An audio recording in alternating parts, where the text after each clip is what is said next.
stands condemned for. Katrina Shanks. Thank you, Mr Speaker. It's my pleasure to take a call on this bill. Well, it was interesting, Phil Goff just sat down, 6 years as Ministry of Justice, put this bill in place, and now he's standing up and saying it's pretty weak. Actually, if he thought it was pretty weak, he shouldn't have put it in place to begin with. And if he wants to be strong on victims, well, he should be standing on this side of Parliament, in this government, because we support victims. We are the ones that are putting through the strong legislation supporting our victims in New Zealand and making them a priority for this government. But this bill does have a very difficult task, Mr Speaker. It does, because we must acknowledge the Crown's failings against prisoners and at the same time recognising the impact that prisoners have had on their own victims.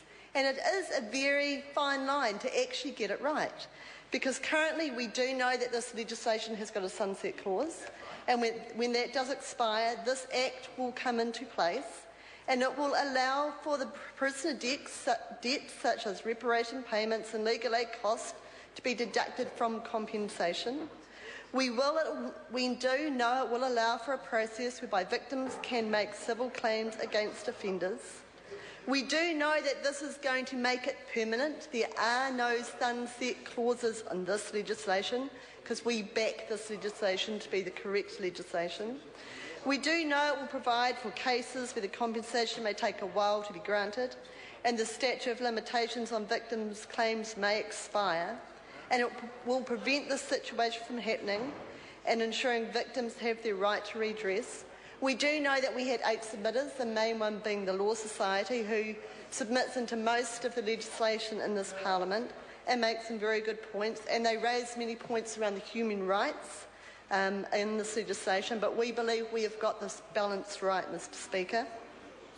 We do have to remember that victims are the centre of our justice system for this government, and we'll do everything that we can for those victims in New Zealand to get good outcomes. And this is one more bit of legislation in the right direction.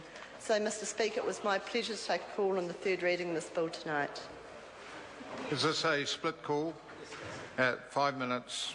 Thank you, Mr Speaker.